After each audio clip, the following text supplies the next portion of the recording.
शृंगारं च विदेहजा विहरणे वीर्यं धनुर्भञ्जने कारुण्यं दयिता वियोग समये रौद्रं च जाने रणे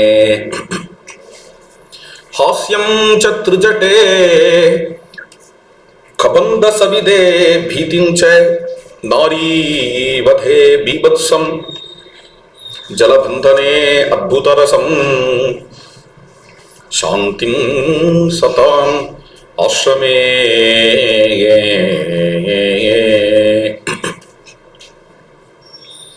பொதுவாக ஒரு காவியம் என்று எடுத்துக்கொண்டால் நவரசங்களும் அதுல இருக்கணும்.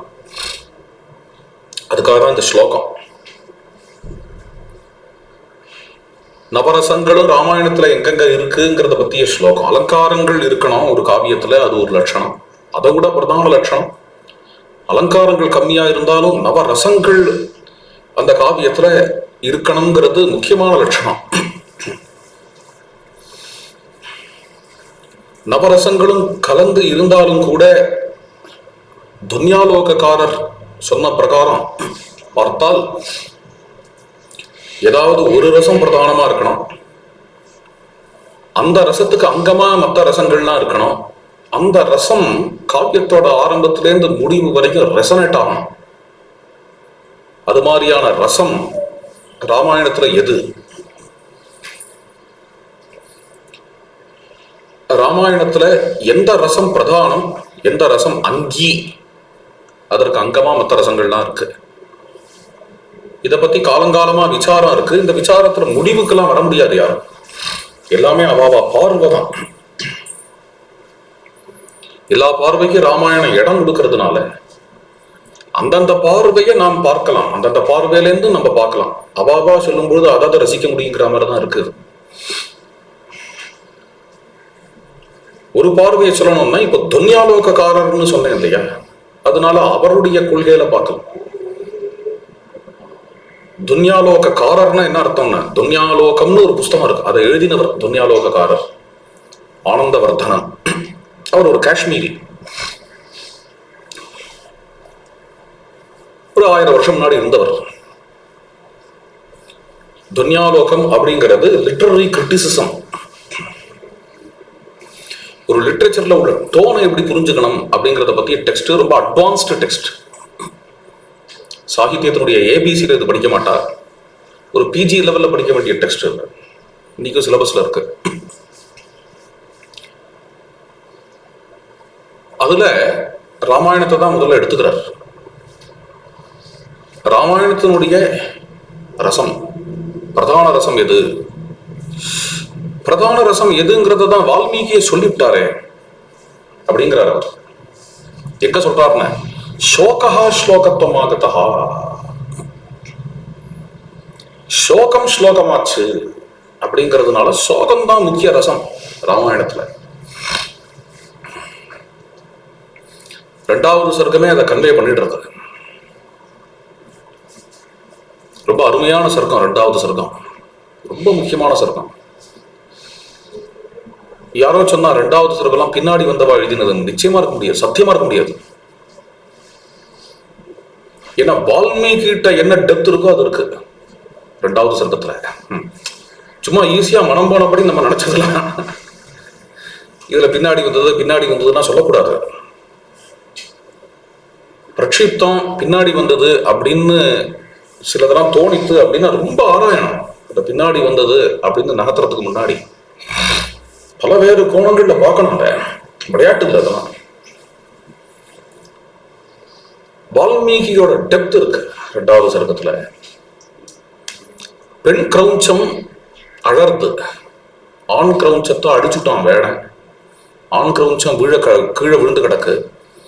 தாம்பசீர்ஷேண மத்தேன பத்ரிணா சகிதேன வை, சிவந்த தலை உடையதாக, ஒரு மாதிரி மயக்கத்துல இருக்கிறதாக. தாம்பரசீர்ஷேன மத்தேன, அந்த பறவை கிரௌஞ்ச பறவை சிவந்த. கிரௌஞ்ச பறவையினுடைய தலை எப்பொழுது சிவக்கும் அப்படின்னா காமத்துல ரொம்ப தீவிரமா இருக்கும் பொழுது. அதனாலதான் அந்த பாவத்தையும் காட்டுறாரு. மத்தேன மயக்கத்துல இருக்கிற பறவை. அப்படி போய் அது லயிச்சு போய் காதல் ஜோடியா விளையாடிட்டு இருக்கிற சமயத்துல போய் அதை அடிச்சான். ரசம் புரியாதவன். இது ஒரு விதமான ரசபங்கம். அது வேடர்களுக்கும் தர்மம் உண்டான். இஷ்டத்துக்கு போய் அடிச்சிட முடியாது மிருகங்களை. கொஞ்ச நாள் வெயிட் பண்ணணும். நான் விளையாடிட்டு இருக்குன்னு வெயிட் பண்ணணும் அப்படிங்கிறதுலாம் உண்டான். இந்த நியத்திலாம் உண்டான். நீ யாரா வேடர்களுக்கு தர்மம் சொன்னான்? அவளுக்கு தெரியும். என்னவோ நினைச்சுட்டு இருக்கோம் ட்ரைபல்ஸ் எல்லாம். ஒன்றும் தெரியாதவன் காட்டுங்கிறாண்டி. இவ பார்வையெல்லாம் ரொம்ப மனசுக்கு வருத்தமா இருக்கும் எனக்கு. நம்மளை விட ஃபார் பெட்டரா தான் இருக்கான் ட்ரைபல்ஸ். நம்மளை விட நாணயமானவன் தான், நம்மளை விட நியாயமானவன் தான், நம்மளை விட தர்மம் தெரிஞ்சவன். காட்டுமிராண்டின்னு இவா எந்த ஒரு வார்த்தையை வச்சுட்டு இருக்காளோ அது ஆக்சுவலி இவா தான். அர்பன் பீப்புள் தான். அர்பன் பீப்புள் தான். வாஸ்தவத்தில் நாட்டு மிராண்டின்னு சொல்லணும். காட்டு மிராண்டிங்கிற வார்த்தையே தப்பு. நாட்டு மிராண்டின்னு சொல்லணும் வாஸ்தவத்தில் பார்த்தேன்னா. இவன் பண்ணாத அக்கிரமமா, இவன் அழிக்காத இயற்கையா, அதை விடுங்க, அது போல நம்ம. வேடனுக்கு வேடனோட தர்மம் தெரியும். அவர்களுக்கு அப்படின்னு பிரின்சிபல் உண்டு. அதை மீறி அடிச்சிருக்கான். அதனாலதான் வால்மீகிக்கு வந்த கோபம். அப்போ என்ன ஆகுது அப்படின்னா, அந்த கீழே விழுந்து கிடக்கக்கூடிய துடிக்கக்கூடிய ஆண் பறவை அத சொல்றாரு இங்க. அப்படி துடிக்கும் பொழுது அந்த பெண் பறவை அதை பார்த்தது. இந்த பெண் பறவை அழ ஆரம்பிச்சு கொடுத்து, ததாது தம் திஜம் தம் சோணித பரீதாங்கம் வேஷ்டமானம் மஹீதலே பாரியாது நிஹதம் திருஷ்ட்வா ருராவே கருணாம் கிரம் ருராவ கருணாம் கிரம் தம் சோணித பரீதாங்கம். ரத்தம் தோஞ்சிருக்கு, வேஷ்டமானம் துடிக்கிறது. அப்பேற்பட்ட அந்த ஆண் பறவையை கண்ட பெண் பறவை பாரியா து நிகதம் திருஷ்ட்வா. அந்த பெண் பறவையை பத்தி இங்க சொல்லுகிறார். பிரியாது நிகதம் திருஷ்ட்வா. அந்த பிரியை ஆன பெண் பறவை அப்படின்னு சொல்லலாம், அந்த காதலியான பெண் பறவைன்னு சொல்லலாம். அப்படி சொல்லாம அங்க என்ன வார்த்தை வந்து விழுறதுன்னா, மனைவியான பெண் பறவை. பாரியாது நிகதம் திருஷ்ட்வா. என்ன கிரௌஞ்ச பட்சியினுடைய இனத்துல கல்யாணம் அப்படின்னு ஆச்சுன்னா ஒத்தரதான் கணவன். அதுதான் அப்பதானே மனைவிங்கிற ஸ்டேட்டஸ் கிடைக்கிறது இல்லையா? இல்லாட்ட காதலின்னு சொல்லலாம், கேர்ள் ஃப்ரெண்டுன்னு சொல்லலாம். இந்த ஒரு 5 மாசம் இந்த பையனோட இருப்பா, அதுதானே அது. அப்படி இல்லாம பாரியாது நிகதம் திருஷ்ட்வா ருராவ கருணாம் கிரம். மனைவிங்கிற ஸ்டேட்டஸ் வரும்பொழுது இன்னும் டீப்பான விஷயம், இன்னும் சீரியஸான விஷயம் அது. என்ன, பர்த்தா போயிட்டார், பிரியன் போகல, பாய் ஃப்ரெண்டு போகல, பாய் ஃப்ரெண்டு சாகல, அநாத பிரேதமா விட்டுட்டு வரதுக்கு. பின்ன என்னென்ன, பர்த்தா கணவர் போயிட்டார், கணவன் போயிட்டான். அப்படிங்கும் பொழுது அதை பார்த்துட்டு வால்மீகி அப்படி பார்க்கிறார் அந்த பறவைய. அந்த பறவையும் அப்படி இருக்குங்கிறது உண்மை, வால்மீகியும் அப்படி பார்க்கிறார் அந்த பறவைய. அவ்வளவு தூரம் அந்த அதுக்கு ஒரு ரெஸ்பெக்ட் கொடுத்து அந்த பாரியாங்கிற வார்த்தை வந்து விழுறது. அது ஒரு பேத்தட்டிக்கான ஒரு குரல் கொடுத்து அந்த பெண் குழந்தை, பெண் பறவை அலறுது அப்படிங்கிறார். ரூராவன சப்தம் போட்டது, கருணாங்கிரம் பேத்தட்டிக்கான குரல்ல அழுது. அதை பார்த்துட்டு ததாது தம் திஜம் திருஷ்ட்வா நிஷாதேன நிபாதிதம் ऋषेः धर्मात्मनः तस्ये कारुण्यं समपद्यते. காருண்யம் சமபத்தியதே. இந்த நிலையில அந்த பெண் பறவையை பார்த்துட்டு இந்த ரிஷிக்கு, ஒவ்வொரு வாக்கியமும் இங்க பொட்டன்ஷியலான வாக்கியம், 3 வாக்கியம். ரிஷேஹே தர்மாத்மனஹ காருண்யம். ரிஷிக்கு, தர்மாத்மாவான ரிஷிக்கு காருண்யம் உதிச்சது. அப்படின்னு இங்க 3 வார்த்தை. இந்த 3 வார்த்தை என்னென்ன? ரிஷேஹே, ரிஷிங்கிற வார்த்தை முதல்ல. ரிஷிங்கிற வார்த்தைக்கு என்ன அர்த்தம்? ரிஷிங்கிற வார்த்தைக்கு பல அர்த்தங்கள் உண்டு. கதவுங்கிற தாத்துலேன்னு வந்தது, அதனால சஞ்சாரம் பண்றவான்னு ஒரு அர்த்தம் கூட எடுத்துக்கலாம். அது மாதிரி அர்த்தம் எடுத்துக்க கூடாதுங்கிறதுக்காக அடுத்த வார்த்தை தர்மாத்மனஹா. அப்போ ரிஷிங்கிற சொல்லுக்கு அர்த்தம் என்ன சொல்லணும்னா, யாஸ்கர் சொன்ன மாதிரி திருஷ்ட தர்மானஹா ரிஷயா, அந்த அர்த்தம் வரணுங்கிறதுக்காக இங்க வந்து ரிஷேகே தர்மாத்மனஹாங்கிற பதம். தர்மத்தை சூக்ஷ்ம தரிசனம் பண்ணவாளுக்கு ரிஷிகள்னு பெயர். அப்படிங்கிற அந்த யாஸ்கரோட வார்த்தைய ரிஷேர் தர்மாத்மனஹாங்கிற வாக்கியத்துக்கு விளக்கமாக பவபூதி கொண்டு வந்து கொடுக்குறான் உத்தரராமச்சரிதத்துல. உத்தரராமச்சரிதத்துல அப்படி கொண்டு வந்து போடுறான். ரிஷேஹே தர்மாத்மனஹா தஸ்யே. ரிஷின்னா சூக்ஷ்மதரிசின்னு அர்த்தம். எழுத்தாப்புல இருக்கிற வஸ்துக்களையே பார்க்கறது அப்படிங்கிறது ஸ்தூல தரிசனம். சூக்ஷ்ம தரிசனம்னா அதை தாண்டி பார்க்கறது. எப்பொருள் எத்தன்மைத்தாயும் அப்பொருள் மெய்ப்பொருள் காண்பது அறிவு. தப்பா சொல்லல குரல. எப்பொருள் யார் யார் வாய் கேட்பினும் அப்பொருள் மெய்ப்பொருள் காண்பதறிவுன்னு ஒரு குரல் உண்டு. எப்பொருள் எத்தன்மைத்தாயிலும் அப்பொருள் மெய்ப்பொருள் காண்பதறிவுன்னு ஒரு குரல் உண்டு. அதை சொன்னேன். எந்தெந்த பொருளுக்கு என்னென்ன நாம ரூபம் வெளியில இருக்கோ அதை தாண்டி அதில் உள்ள ஆழத்தை பார்க்கிறவனுக்கு ரிஷின்னு பெயர். அவனுக்கு தான் கவின்னு பெயர். கவிங்கிற சொல்லுக்கு கிராந்ததரிசின்னு அர்த்தம். கிராந்ததரிசின்னு ஆழ்ந்து கவனிக்கிறவன், ஆழ்ந்து பார்க்கிறவன், ஆழ்ந்து உணர்றவன் அப்படின்னு. கவியில பழட்டு இல்லையா அப்படின்னு பின்னாடி பழட்டு மாறிடுது. ஏன்னா பழங்காலத்துல அப்படி ஆழ்ந்து கவனிக்கிறவர்கள் தான் கவிதையை எழுதியிருக்காங்க. அதனால கவிஞர் போயிட்டு அப்படின்னு ஆயிடுச்சு. ஐடியல் போயிட்டுனா என்ன டிஃபைன் பண்றாரு ஒருத்தர், வில்லியம் வேர்ட்ஸ்வொர்த் பேர். டிஃபைன் பண்ணும்போது என்ன சொல்றாருன்னா, seeing into the life of the things. Ideal poet definition. சமஸ்கிருதத்தை பார்த்தீங்கன்னா கவியில கிராந்ததரிசின்னு பேர். அதை ஆழ்ந்து கவனிக்கிறவன், அவன் தான் ரிஷி. என்னது பார்த்து அபியர்த்தா அப்படின்னு சொல்லுவோம் இல்லையா, யாஸ்கரோட வாக்கியம். ரிஷின்னு பார்க்கிறவன் அப்படின்னு. அது அப்படி ஆழ்ந்து சூக்ஷ்ம தரிசனம் பண்றது. ரிஷேகே தர்மாத்மனஹாஸ்ய. அப்படி சூக்ஷ்ம தரிசனம் பண்றதுனால என்ன, மெக்கானிக்கலா எதையோ பார்த்துட்டு அப்படின்னு போகாம அந்த பெண் கிரமத்தினுடைய ஆழ்ந்த ஹிருதயத்துக்கு போய் அதுக்கு உள்ள என்ன ஒரு சோகரசம் இருக்கோ அதை அனுபவிக்கக்கூடிய தன்மை. காருண்யம் சம்பத்தியதே. அப்படி இந்த கருணையை அனுபவிக்கக்கூடிய தன்மைக்குத்தான் தர்மம்னு பெயர்.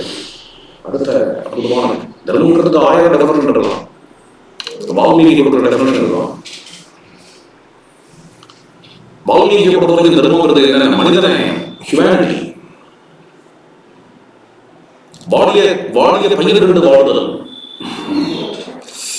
வாழிய பயிரிருந்து வாழ்வேன் அப்படின்னா இல்லையா ராமலி கிடைக்கிறார் வள்ளலார். அதுதான் தர்மம். அதை தர்மம்னு காட்டினவர் ராமர். அதனாலதான் அவருக்கு காருண்யம் கருணா காவுஸ்தம், ராமாயணம் காருண்ய ரசப்பிரதானமான காவியம் அப்படிங்கிறதெல்லாமே அதுதான். ராமாயணம் கேட்கறதுக்கு யார் அதிகாரி அப்படின்னா, யாருக்கு காருண்ய ரசம் பிடிக்குமோ இல்லையா, யார் இடத்துல மனிதநேயம் இருக்கோ, யார் ஹியூமனிட்டியை கண்டு உருவானோ, பாடியை பயிரிட்டு எவன் வாடுவானோ அவனுதான் ராமாயணம் பிடிக்கும். மற்றவாளுக்கு ராமாயணம் போர் அடிக்கும். மற்றவாள் ராமாயணத்துக்கு அதிகாரி. ராமாயணத்துக்கு யார் அதிகாரிங்கிறது அந்த நிர்ணயம் பண்றதுக்காக இந்த சர்க்கமே. ஒவ்வொருத்தருக்கும் ஒரு அதிகாரம் உண்டு இல்லையா. இப்போ சமதமங்கள்லாம் உடையவாதான் வேதாந்தத்தை கேட்கறதுக்கு அதிகாரிகள், ரசிகர்கள் பாகுகர்கள்லாம் பாகவதம் கேட்கறதுக்கு அதிகாரிகள். ஒவ்வொருத்தருக்கு ஒரு அதிகாரி உண்டு. அது மாதிரி எவனுக்கு மனிதநேயம் பிடிக்குமோ, எவனுக்கு ஹியூமனிட்டி பிடிக்குமோ அவன் ராமாயணம் கேட்க அதிகாரி. மனுஷனா வாழணும்னு என்ன நினைக்கிறான், those who live for others alone live அப்படிங்கிறத அவன் நம்புறானோ அவன் தான் ராமாயணம் கேட்கறதுக்கு அதிகாரி. அதை காட்டுறதுக்காக இந்த சரணம் பரவாயில்ல, அது செத்து கிடக்கு துடிச்சு கிடக்குன்னு போக முடியல. அது விஷயமான சிந்தனைகள் அதோடையே திரும்பி வரார் ஆசிரமத்துக்கு. திரும்பி வந்து உட்கார்ந்துருக்கார். அப்புறம் பிரம்மதேவன் வந்து அனுகிரகம் பண்ணார். மேல ராமாயணம் எழுதணும் அப்படின்னு வரும் பொழுது, ராமாயணம் எழுதணும் பொழுதே அங்க அடுத்தது பார்த்தீங்கன்னா ஈவிருசைகி கரவாண்யம் அப்படிங்கிற ஸ்லோகம் வருது. ஈவிருசைகி கரவாண்யம் அப்படிங்கிறது என்னன்னா, இது மாதிரியான ஸ்லோகங்களாலேயே ராமாயணத்தை நான் உருவாக்குவேன் அப்படிங்கிற வார்த்தை. இது மாதிரி ஸ்லோகங்களாலே முதல் ஸ்லோகம் மானிஷாத பிரதிஷ்டாந்தம்ங்கிற ஸ்லோகம் இருக்கு. அது எப்படி இருக்கோ அதே மாதிரி ஸ்லோகங்களால மொத்த கிருஷ்ணம் ராமாயணம் காவியம் ஈதுசைஹி கரவாண்யம். மானிஷாத பிரதிஷ்டாந்தம்ங்கிற ஸ்லோகம் எப்படி இருக்கோ அது மாதிரியான ஸ்லோகங்களாலே ராமாயணம் முழுக்க உருவாக்குவேன். இங்கேயும் வியாக்கியாதாரர்கள் அர்த்தம் வேற, அடிய மனசுல பட்ட அர்த்தம் வேற. வியாக்கியாதாரர்கள் என்ன சொல்றா அப்படின்னா, இந்த ஸ்லோகம் அனுஷ்டுப்புல இருக்கிற மாதிரியே எல்லா ஸ்லோகங்களையும் அனுஷ்டுப்புல கொண்டு வரலாம்னு வால்மீகி சங்கல்பிச்சா. இதான் சொல்லி ஆன முடியும். எதையோ போட்டுட்டார் வால்மீகி பதத்தை. கிருஷ்ணம் ராமாயணம் காவியம் ஈதுசைஹி கரவாண்யம். அடியனுக்கு என்ன பட்டது அப்படின்னா, முதல் ஸ்லோகம் எப்படி காருண்ய ரசத்திலேருந்து உதிச்சதோ ஸ்லோகா ஸ்லோகத்தமாகத்தான், அது மாதிரியே ராமாயணம் முழுக்கையுமே காருண்ய ரசத்திலேருந்து எழுப்புவேன், உள்ளம் உருகி எழுப்புவேன். அதாங்க தற்சர்வம் தர்ம வீரியேன யதாவத்து அப்படிங்கிறார் இல்லையா. யோகமாஸ்திதான்னு ஒண்ணு சொன்னார். யோகத்துல இருந்து ராமாயணம் முழுக்க கண்டார் அப்படின்னு. அப்புறம் என்ன பண்ணார் அப்படின்னா, தர்ம கண்டார் அப்படிங்கும் பொழுது யோகத்துல இருந்து கண்டார்னு சொல்லாம தர்ம வீரியேன, தர்ம வீரனான வால்மீகி தன்னுடைய தர்ம வீரியத்தினால கண்டார். தர்மம்னா என்ன நான் சொன்னேனே, ராமாயணத்துல தர்மம்னு வந்தா அது ஹியூமனிட்டி, இது மனிதனே. 4 பேர் படுற கஷ்டத்தை பார்த்து மனசு உருகிறது தான் தர்மம் இங்க. அப்ப என்னென்ன ராமாயண கதாபாத்திரங்கள் அங்க உள்ள கதை அப்படி நடக்கும் பொழுதே உள்ளத்துல என்ன ஒரு உருக்கம் ஏற்பட்டதோ, அந்த உருக்கம், அந்த ஒரு புழுக்கம், அந்த ஒரு உருக்கம், அந்த உருக்கத்திலேருந்து வர கவிதை. அவர் ஸ்வீட்டஸ்ட் சாங்ஸ் ஆர் ஆஃப் மெலங்கலி அப்படின்னா பெரிய லிட்டரியம். எதுக்கு இது சொல்றேன் அப்படின்னா, அது மாதிரி அந்த உருக்கத்திலேருந்து வரக்கூடிய காவியம், இது ஹியூமனிட்டிலேருந்து வரக்கூடிய காவியம், மனிதநேயத்திலேருந்து வரக்கூடிய காவியம். கிருஷ்ணம் ராமாயணம் காவியம் ஈதுசைஹி கரவாண்யம், ஈதுசைஹி கரவாண்யம். அதுக்குதான் தர்மம்னு பேரு, அதுதான் காருண்யம்னு பேரு. அப்போ சந்தேகமே இல்லை, ராமாயணங்கிறது காருண்ய ரச பிரதானமான காவியம். மகாவீரன் எவனா இருப்பான் உலகத்துல? யார் இல்ல மகாவீரன்? அலெக்சாண்டர் மகாவீரன் இல்லையா? ஜெங்கிஷ்கான் மகாவீரன் இல்லையா? ஹிட்லர் மகாவீரன் இல்லையா? அவளெல்லாமா கொண்டாடிட்டு இருக்கோம், அவளெல்லாமா கொண்டாடிட்டு இருக்கோம். அது மாதிரி ராமர் மகாவீரன். மகாவீரன்றதுக்காக ராமரை யார் கொண்டாட போறா? மகாவீரன்றதுக்காக ராமரை கொண்டாடலாம்னு ராவணையும் கொண்டாடலாம். வீரம்னா அவருக்கு அங்கம். ஆனா அங்கி எது அப்படின்னு மனிதநேயம் தான். ராமர்கிட்ட வீரியம் இல்லாத போனாலும் ராமரை கொண்டாடுவான். ஆனா மனிதநேயம், ராமரை கொண்டாடுறது வீரியத்துக்காக இல்ல, ஹியூமனிட்டிக்காக, மனிதநேயத்துக்காக. வீரியமும் அந்த மனிதநேயம் உள்ளவரிடத்துல இருக்கிறதுனால ரசிக்கிறான். அப்படிங்கும் பொழுது ராமருடைய பிரதான குணம் காருண்யம் தான். காவியமும் காருண்ய ரச பிரதானமான காவியம். காவியம் வந்து காருண்யத்தை ரெப்ரசன்ட் பண்றது, காருண்யத்தை ரெப்ரசன்ட் பண்றது அப்படின்னு. அதனால ஆனந்தவர்தனன் சொல்றது கிளியரா என்ன அப்படின்னா, இந்த காவியம் காருண்ய ரச பிரதானமான காவியம். வால்மீகி பதமே இருக்கு, சோகா ஸ்லோகத்துவம் ஆகதா அப்படிங்கிற பதமே இருக்கு. இதுதான் அழகா சொல்லிட்டு போறாரு. சோகம் ஸ்லோகமாக உருவாச்சு. ஆனா இதை வேற ஒரு விதமாகவும் பார்க்க முடியும். இன்னும் சில பெரியவாள்லாம் என்ன சொல்றா அப்படின்னா, இந்த காவியம் வீரிய ரசப்பிரதானமான காவியம். இதை சோகரச பிரதானம்னு மட்டும் நினைச்சுடாதே. அப்படி நினைக்காது, அந்த பார்வையில பார்க்காத. ஏன்னா அது மாதிரியும் இல்லை, வீரிய ரச பிரதானமான. ஏன்னா ராமாயணம் முழுக்க சோகம் தானே இருக்கு, எங்க பார்த்தாலும் கண்ணீர் விட்டு கேட்கற மாதிரி தான் இருக்கு, சோகம் தான் இருக்கு. அப்படின்னு சோகத்தை சொல்றது வால்மீகிக்கு உத்தேசம் இல்லை, அந்த சோகத்தை எப்படி ராமாயண கதாபாத்திரங்கள்லாம் மேற்கரிச்சான்னு சொல்றதுதான் வால்மீகிக்கு உத்தேசம். இது பொதுவா சமர்த்த சம்பிரதாயத்து பிரிவாள்லாம் ராமாயணத்தை வீரிய ரச பிரதானமான காவியம் தான் எஸ்டாப்ளிஷ் பண்ணுவாங்க. சமர்த்தரே இப்படிதான் எஸ்டாப்ளிஷ் பண்ணியிருக்காரு. வாஸ்தவம். ஏன் வாஸ்தவம் அப்படின்னா, சும்மா உட்காந்து அழறதுக்காக ராமாயணம் இல்லை. அப்படி எழுத அனுமாரை எழுதிருப்பாரு.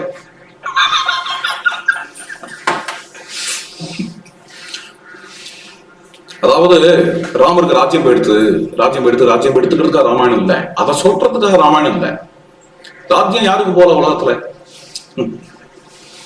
எத்தனையோ பேருக்கு ராஜ்யம் போச்சு, அதுக்காக ராமாயண அளவுக்கு அதெல்லாம் கொண்டாடுறது இல்லையே. நட சக்கரவர்த்திக்கு ராஜ்யம் எடுத்து எத்தனையோ பேர் சூதாட்டத்துல ராஜ்யத்தை இழந்தான், இல்லது பலபராக்கிரமம் இல்லைங்கிறதுக்காக ராஜ்யத்தை இழந்தான். அவன் கதையெல்லாம் இருக்க உலகம் முழுக்க எல்லா கதையிலையும் என்ன இருக்குன்னு ஒருத்தர் ராஜ்யத்தை பிடிங்கிப்பான், இன்னொருத்தர் ராஜ்யத்தை இழந்தான். இங்கிலீஷ்காரங்க கதையெல்லாமும் இப்படிதான், ஆஸ் யூ லைக் இட், அது இது எல்லாமே அப்படிதான் இருக்கும். சாமானிய மனுஷால இருந்தாலும் ஒருத்தன் சொத்து உடையவனா இருப்பான், அந்த சொத்தை இன்னொருத்தன் பிடிங்கிப்பான். அதுதானே இருக்கு. ராஜ்யம் எடுத்துக்கிறது விஷயம் இல்லப்பா. நேத்திக்கு கூட்டு பட்டம் கட்டன்னு சொல்லிட்டு ஒரு நாளை கூட்டு பட்டம் கட்ட முடியாது, நீ காட்டுக்கு போகணும் சொல்லும் பொழுது கூட அவரோட முகம் பிரசன்னமா இருந்தது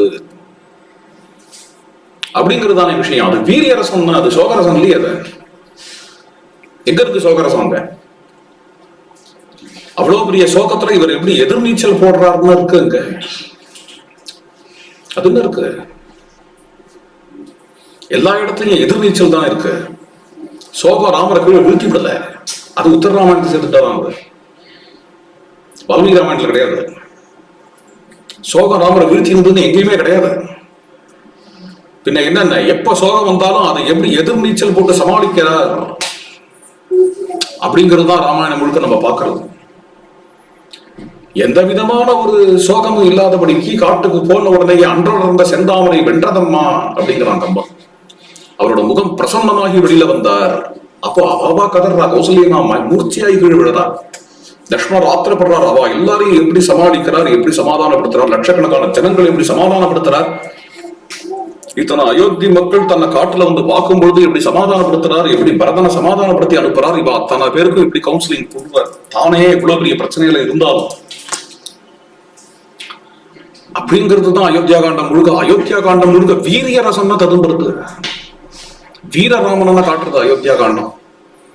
எங்கேயாவது கண்ணத்துல கை வச்சுன்னு உட்காந்து ஐயோ இப்படி கஷ்டப்படுறேன்னு அழுதாராம, சோகரசம் சொல்றதுக்கு. அப்பேற்பட்ட மகாவீரனா இருக்கார். மகாவீர வைபவம்னே பேர் வச்சார் சுவாமி தேசிகன் ராமாயணத்துக்கு. ரகுவீர கத்தியம், மகாவீர கத்தியம், மகாவீர வைபவம் நவபூதி, அது மாதிரிலாம் மகாவீர சரித்தம் அப்படின்னா இருக்கு இல்லையா. வீரம்னா அவர் கதறவாளெல்லாம் சமாதானப்படுத்துறவர்னா அவர். அரண்ய காண்டமும் அப்படித்தானே இருக்கு. அரண்ய காண்டத்துல சீதைன்னு கதறி அப்படியே பிராணனை விட்டாராங்க. அப்படி இருந்தா காருண்ய ரச பிரதானமான காவியம்னு சொல்லணும். சீதையை தேடுறதுலயே எப்படி தேடுறாருன்னு பார்க்க வேண்டாமா கொஞ்சம்? ஒரே கதறிண்டு அப்படியே கடந்தார் அப்படின்னா கதறதுலயே இருக்கக்கூடிய வேகத்தை பார்க்கலாம். அப்படியே ஜடாயு நோக்கி ஓடி வராருங்கும் பொழுது பூமியே ஆட்டம் கண்டு போச்சுங்கிறான் கவி. அப்படி ஓடி வராரு அப்படின்னு. சமுத்திரத்தை எல்லையா கொண்ட இந்த பூமி ஆடித்து ராமர் ஓடி வரும்பொழுது. ஏன்னா இது it's not just a tragic story, but detective story இல்லையா. என்ன சர்க்கம் அது? 64வது சர்க்கம் ராமக்ரோதா அப்படிங்கிற சர்க்கம். இது டிடெக்டிவ் ஸ்டோரி. இது சீதையே டிடெக்டிவ் தான். ஒரு விக்டிம் மாதிரி நடந்துக்கல. ராவணன் சீதையை அபகரிக்கும் பொழுது ஒரு விக்டிம் டிடெக்டிவ் என்ன சொல்றது, டிடெக்ஷனா, சரி டிடெக்ஷனே வச்சுப்போம், எனக்கு இங்கிலீஷோட சரியா தெரியாது. இந்த டிடெக்ஷனுக்கு எவிடன்ஸ் கிரியேட் பண்றா சீதாதேவி. விக்டிம் எங்கேயாவது டிடெக்ஷனுக்கு எவிடன்ஸ் கிரியேட் பண்ணுவாங்க. ஆச்சரியம். அது எங்கேயாவது உண்டா? ஒரு இடத்துல வந்து யாரையோ கொலை பண்ண வரான் அல்லது கிட்னாப் பண்றான், டிராபிக் பண்றானா? ஆமா, டிராபிக் பண்றான். அது மாதிரி சந்தர்ப்பத்துல யார் அங்க விக்டிமோ அவ அலறிண்டு நெட்டுங்கிண்டு தான் சோகத்தை பாராட்டின்னு தான் இருப்பா. அப்படி இல்லாம சீதாதேவி தன்னோட புடவை தலைப்பு கழிச்சு அதுல வஸ்திரங்கள் அதுல பூஷணங்கள் எல்லாம் போட்டு தூக்கி இருந்தா அங்கங்க அவ மட்டும் எவிடன்ஸ் கிரியேட் பண்ணிட்டே போறா ராமர் வந்து தேடட்டோங்கிறதுக்காக. அப்ப என்ன அப்படின்னா அவ அழுதுட்டு ஒரு இது இல்ல. அவ பார்த்தாலும் சீதா என்ன சோகம். எவன் சொன்னான்? எவன் ஏன் சொன்னான்? சீதா என்ன யார் தெரியுமா? காலராத்திரி தான் புத்தி சர்வலங்கா விநாசினி அப்படிங்கிறார் ஹனுமார். சீதையை ஹனுமார் புரிஞ்சின்ற விதம். சீதா என்ன யாரு? எல்லாருக்கும் தெரிஞ்ச பிரசித்தமான கதை ராமாயணத்துல தேவாள்னா ராவணம் என்ற அட்டூழியம் தாங்காம விஷ்ணுவை வந்து சரணாகதி பண்ணா விஷ்ணு ராமரா பிறந்தார் அப்படிங்கிறது தான். அதே ராமாயணத்துல இன்னொரு கதை வருது, அதையும் தெரிஞ்சுக்கணும். ராவணம் பண்ற அட்டூழியம் தாங்க முடியாம எல்லாரும் சிவபெருமான போய் சரணாகதி பண்ணா சிவன் கொஞ்ச நாள் தியானத்துல இருந்தார். அதுக்கப்புறம் தேவாலெல்லாம் பார்த்து சொன்னார், தேவர்களே யாரும் அஞ்சு நெடுங்க வேண்டாம், இந்த ராவணனையும் ராட்சசர்களுடைய அட்டூழியத்தையும் ஒழிக்கிறதுக்காக ஒரு பெண்மணி பிறக்க போறாள். ஒரு பெண்மணி பிறக்க போறா. ஐயோ ஐயோ கஷ்டப்படுறேன் உட்காந்துருக்க மாட்டாவோ. பின்ன என்ன அப்படின்னா மகாகிரிமிபாகம்பியம் மகேந்திர சதுரசம் பதிம் மகோததிமிபாட்சோபியம் அகம் ராமமனுவிரதாக சர்வலட்சண சம்பன்னம் நிருசிம்மம் சிம்ம சங்காசம் அகம் ராமமனுவிரதா. அசைக்க முடியாத மலைய போன்றவர், கலக்க முடியாத கடலை போன்றவர் என்னுடைய கணவன் ராமர். அப்பேற்பட்ட ராமரை அனுசரிச்சவள் நான். மகாகிரிமிவ அகம்பியம் நெக்ரோத பரிமண்டலம் ஜட்டாபாரம் தரிச்சு மரௌரி அணிஞ்சிட்டு கோட்டி சூரிய பிரகாசனா நிற்கக்கூடிய ராமச்சந்திர பிரபுவை அனுசரிச்சவள் நான். என்னடா நினைச்ச நீ ராவணா? பாணிப்யாம் ஹர்த்துமிச்சசி ஆகாசத்துல உதிக்கக்கூடிய சூரியனை உன் கையால மறைக்கணும்னு நினைச்சையா? பத்தின்றீர காட்டுத்தீய உன்னுடைய உதரியத்தினால அணைக்கணும்னு நினைச்சையா? அல்லது தீஷ்ணமான சூலங்களை நட்டு வச்சு அது மேல நடந்து போகணும்னு நினைச்சையா? காலகூடம் விஷம் பீத்வா சுஸ்திமான கந்துமிச்சசி. ஆளால விஷத்தை எடுத்து குடிச்சுட்டு நிம்மதியா வாழலாம்னு நினைச்சையா? காலகூட விஷத்தை குடிச்சுட்டு நிம்மதியா வாழலாம்னு நினைச்சையா? அக்ஷி சூச்சியா பிரனுஜசி ஊசி எடுத்து கண்ணை குத்திட்டு எல்லாரையும் நல்லா பார்க்கலாம்னு நினைச்சையா? ஜிஹ்வயா லேடி சக்ஷுரம் பழுக்க பழுக்க ஈயத்தை காய்ச்சி நாக்குல விட்டுட்டு ருசி பார்க்கலாம்னு நினைச்சையா? பசி வெறியில கொல வெறியில காட்டுல சஞ்சாரம் பண்ற அந்த சிங்கத்துடைய பற்களை எண்ணி பார்க்கலாம்னு நினைச்சையா? நான் யாரும் தெரிஞ்சு நீ பேசுறையா? எதந்தரம் சிம்ம சிறுகாலையோர்வனே எதந்தரம் செந்தனிகா சமுத்திரயோகோ எதந்தரம் வாயச வைனதேயோகோ ததந்தரம் தாசரதே ஹே தவை வச்சே. சிங்கத்துக்கும் நாய்க்கும் என்ன வித்தியாசம் உண்டோ? யானைக்கும் பூனைக்கும் என்ன வித்தியாசம் உண்டோ? சமுத்திரத்துக்கும் குட்டைக்கும் என்ன வித்தியாசம் உண்டோ? அவ்வளவு வித்தியாசம் உண்டுப்பா ராமருக்கும் உனக்கும். ஆகாசத்துக்கும் பாதாளத்துக்கும் என்ன வித்தியாசம் உண்டோ? சந்தனத்துக்கும் சேத்துக்கும் என்ன வித்தியாசம் உண்டோ? தேவாமிர்தத்துக்கும் வெறும் கல்லுக்கும் என்ன வித்தியாசம் உண்டோ? அவ்வளவு வித்தியாசம் உண்டு உனக்கும் ஸ்ரீராமருக்கும் அப்படின்னு கர்ச்சனை பண்றா. அப்படி கர்ச்சனை பண்ற சீதாதேவி அங்கேயே ராவண வீட்டிலேயே உட்கார்ந்து ராவணன் அவ்வளவு பேசும்போது என்ன ஐயோ அப்படியாவா அப்படிங்கல. ராவணன் மட்டும் பயமுறுத்தணும்னு சொல்றான். சங்கே ஜீவதி வானவா, சீதையை தேடிவே அலையனா ராமன் காட்டுல, அவன் இத்தனை நேரம் உயிரோட இருப்பானாங்கிறதே சந்தேகம் அப்படின்னு சீதையிட்ட பயமுறுத்துறான். அது ஐயோ அப்படியா அப்படின்னு ஒரு அவ்வளவு பேசுறதையும் கெத்தா போன் திருணமந்தரத கிருத்வா ராவணன் எழுத்தாப்புல திருணத்தை போட்டா. திருணமந்தரத கிருத்வா பிரத்யுவாச்ச சுச்சிஸ்மிதா. அது மாதிரி இருக்கக்கூடிய ஒரு சீத்தை. அந்த சீத்தையினுடைய சீத்தை என்ன சாதாரணம் இல்ல, வீராங்கனை. இந்த சீத்தையின் இடத்துல பத்ரகாளிய கண்டார் யாரு? சுப்பிரமணிய பாரதியார். அதனாலதான் அந்த வார்த்தை. என்ன வார்த்தை அப்படின்னு அந்த பாட்டு ஏதோ ஒண்ணு வரும். இந்திர சித்தனை, சரியா பாடுறேன்னு தெரியல, ஏதாவது தப்பு இருந்தனா. இந்திர சித்தனை இரண்டு துண்டாக முடித்த வில் யாருடைய வில்? எங்கள் அன்னை பயங்கரி ஆதிபராசக்தி ஆரிய ராணியின் வில். ராமரோட வில்னு சொல்லுங்க. சீதாதேவி ஆதிபராசக்தியா பாக்குறாரு. சீதாதேவியோட வில் பொதுவா நம்ம இதிகாசங்கள்ல வரக்கூடிய ஸ்திரீகள் எல்லாமே ரொம்ப எப்படி இருக்கான்னு பாருங்க. திரௌபதியே எடுத்துக்கோங்க. நம்ம ஊர்ல ஒரு பாட்டு பாடுவோம், திரௌபதி கோவில். ஐவருக்கும் சொந்தம் இல்லை இவள், யாருக்கும் சொந்தம் இல்லை.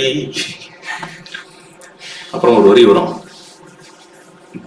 பூபாரம் போக்க வல்ல இவள் ஆதிபராசக்தி என்றோ அப்படிப்போம்.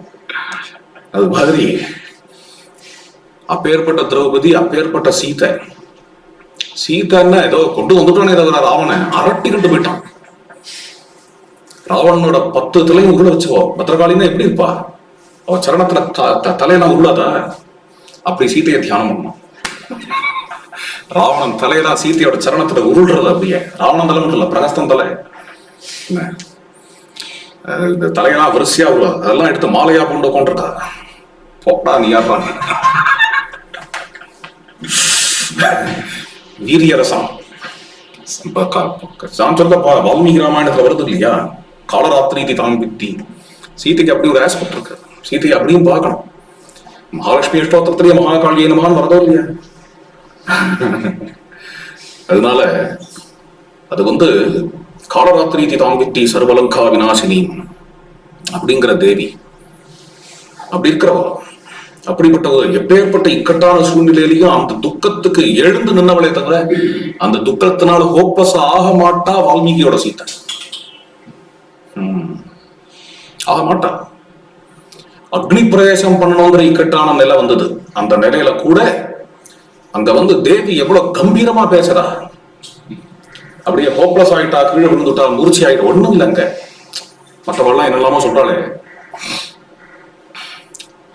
என்ன அப்படின்னா வீராங்கனையா இருந்து ராமச்சந்திர பிரபுவை பார்த்து எவ்வளவு கம்பீரமா ஒரு லெக்சர் கொடுக்குறாங்க அப்படிங்கிறது தெரிகிறதுங்க. சீதாதேவி இது வீரியரசம். தேவிகிட்ட இருக்கிறதும் வீரியம் தான், ராமர்கிட்ட உள்ளதும் வீரியம் தான். எவ்வளவு மலையான கஷ்டங்கள். ராவணன் என்ன நினைச்சான, சீதையை கொண்டு வந்துட்டா அப்படியே ராமர் உயிரை விட்டுடுவார். சீத்தைன்னு உசிரியை வச்சிருக்கிறவர் ராமர். அதனால சீதையை கொண்டு வந்துட்டாலே ராமர் உசுறு போயிடும் தப்பு கணக்கு போட்டுட்டான். வாஸ்தவத்துல பார்த்தீங்கன்னா சீதையை கொண்டு வந்த உடனேதான் ராமருடைய வீரியம் இன்னும் ஜாஸ்தியாச்சு. இந்த பயில ஒரு கை பாக்குறேன் பார் அப்படின்னு கிளம்பினார். உண்டு இல்லைன்னு பண்ணிட்டார் ராமச்சந்திர பிரபு ராவணனை. அதுக்கப்புறம் பதே ராவணனுக்கு பாடம் கற்பிச்சவர். பதே இன்று போய் நாளை வா அப்படின்னு ராமர் சொன்ன. நான் பாக்குற பார்வையே வேற. ராமச்சந்திர பிரபு ராவணனை பார்த்து இன்று போய் நாளை வான்னு ஏன் சொல்லணும்? கிரீடத்தை தட்டினார், வில்ல தட்டினார், பானங்கள்லாம் தட்டிவிட்டார், ரதம் இல்லாத ஆக்கிவிட்டார், ஒண்ணும் இல்லாத ஓட்டாண்டி ஆக்கிவிட்டார் ராவணனை. ஆக்கி அனுப்பிச்சிருக்கலாம், ஆக்கி மேல அனுப்பிச்சிருக்கலாம். அடுத்த ஒரு பானம் போற ராவணனை வதம் பண்றதுக்கு. நல்ல பலசாலியா புஷ்டி துஷ்டியா இருந்த வாலிக்கே ஒரு பானம் போகும் ராமரோட பானம். அப்படிங்கும் பொழுது இன்னைக்கு ராவணன் எல்லாத்தையும் இழந்து குத்தியிரும் கொலையுமா இருக்கிறான். தேர் இல்லாம, ஆர்மி இல்லாம இருக்கிறான். அவ்வளவு தூரமும் ஆக்கிவிட்டு இன்று போய் நாளை வான்னு சொல்லுவானே அப்படின்னு. இன்று போய் நாளை வான்னு ஏன் சொல்லிருப்பாரு? பொதுவா என்ன தோணும் அப்படின்னா, திருந்தறதுக்கு இன்னும் சான்ஸ் கொடுக்குறாரு. அப்படிலாம் ராமருக்கு ஐடியா இருக்கிறதா தெரியல.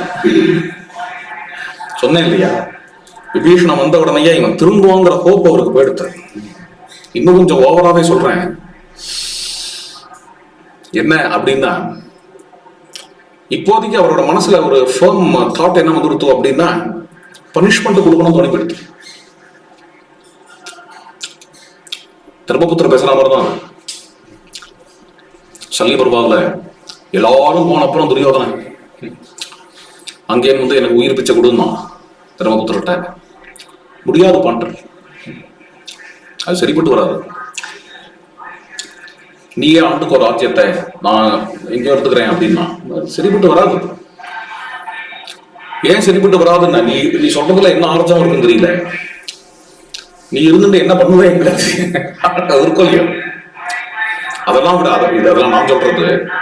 அவர் சொன்னது என்னன்னா, நிஜமாவே நீ திருந்தின அப்படின்னா அது எப்போ? பாரத போர் ஆரம்பிக்கிறதுக்கு முன்னாடி திருந்திருக்கும். இப்ப இல்ல. அது உன் பேர்ல ஆத்து பிரிவாள்லாம் போயிட்டா. பீஷ்மர் போயிட்டார், துரோணர் போயிட்டார், கிருபர் போயிட்டார். இவா எல்லாரையும் அடிக்க வச்சுட்டா உன் உயிர் மட்டும் உனக்கு வெல்லமா? உன்னை விட்டு போக போறான். மகாபுருஷாலாம் போயிட்டா, கர்ணன் வாழலாம் போயிட்டா. உன் பேரை சொல்லிட்டு எல்லாரையும் நிறுத்தி வச்சு அத்தனை பேர் உயிரும் போகணும். உன் உயிர் உனக்கு வெல்லமாடா? தைரியம் இருந்த யுத்தத்துக்கு வாடா அப்படின்னு கூப்பிட்டுட்டார். ஏன் அப்படின்னா பொறுமைக்கெல்லாம் எல்லாம் உண்டு, தர்மபுத்திரன் பொறுமைக்கே எல்லாம் உண்டு. அதெல்லாம் துரியோதனெல்லாம் விட்டு வைக்க கூடாது, விட்டு வைக்க முடியாது. என்ன காரியம் பண்ணாலும் அவனை எதுக்கு விட்டு வைக்கணும்? பஞ்சமகாபாதகத்தோட மொத்த சொரூபம் அவன், டோட்டல். கிறுக்கா இருந்தா விட்டு வைப்பான். இந்த கோரின்னு ஒருத்தனை விட்டு வச்ச மாதிரி ஒரு முறை விட்டு வச்ச பரவாயில்ல, 2 முறை விட்டு 18 முறையா விட்டு வைப்பான். அவன் ஏதாவது கேஸ் ஆவன் தெரியல எனக்கு. ஒவ்வொரு முறையா வருவானா, தோத்து போவானா, தோக்குற சமயத்துல எனக்கு அபயம் வேணும் கேட்பானா, இவன் அபயம் கொடுத்தானா. எத்தனை முறை எல்லா முறையும் இவனையே ஜெயிச்சுட்டு இருப்பான், அவனே தோத்துட்டு இருப்பான், எப்படி சொல்ல முடியும்? திடீர்னு ஒரு முறை இப்படி வந்துட்டே இருந்தானே, இது ஒரு லூசு, வந்து தோத்து போயிட்டு ஓடி போயிடலாம், அவ அபயம் கொடுத்துடுவா அப்படின்னு தெரிஞ்சுட்டான். அவன் தெரிஞ்சு திருப்பி வருவான். ஒரு முறை என்னன்னா இவன் ஜெயிச்சுட்டான், அவன் தோத்துட்டான், விட்டுருவானா? அவ ஊருக்கு அழைச்சிட்டு போய் அவன் கண்ணை பிடுங்கி அவனை கொலை பண்ணி எல்லாம் ஆச்சு. அது மாதிரி லூசு இல்ல தர்மபுத்திரர். தர்மபுத்திரரே லூசு இல்லைன்னு ராம. இதிகாசங்களை தான் நம்ம சரியா புரிஞ்சுக்கணும்பா. சரியா புரிஞ்சுக்காத தப்பு. எப்பேற்பட்ட ஒரு தெரியுமா ராமர்? ராவணன் விடுறதானா ராமருக்கு என்னெல்லாம் போயிடுது. முன்னாடி இருந்தது, அப்புறம் போயிடுத்த.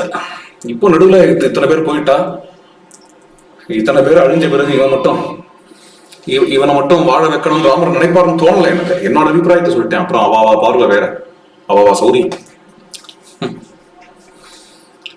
எப்பேற்பட்ட காரியத்தை பண்ணிருக்கான் இவன். இதுக்கு மேல இவனை ராமர் வாழ வச்சாருன்னு வச்சுக்கோங்களேன், சீதைக்கு பண்ற துரோகம்னு அர்த்தம். இப்படி ஒரு காரியத்தை பண்ணி தொலைச்சிருக்கான். ராமரை அப்புறப்படுத்திட்டு சீதையை கொண்டு வந்திருக்கான். என்ன பாடுபடுத்திருக்கான் சீதையை அசோகவனத்துல வச்சு, என்ன பாடுபடுத்திருக்கான். இந்த பையனை விட்டு வைக்கலாமா? விட்டு வச்ச ராமர் துரோகி ஆயிட மாட்டாரா? சீதைக்கு காலையே விழட்டமே, காலையே விழட்டமே, அடிச்சு பின்ன வேண்டாம், தூக்குடாம அடிச்சு அப்படிங்கறதா ராமரோட பார்வை. அப்படிங்கும் பொழுது அப்புறம் என்னத்துக்கு இன்று போய் நாளைப்பா?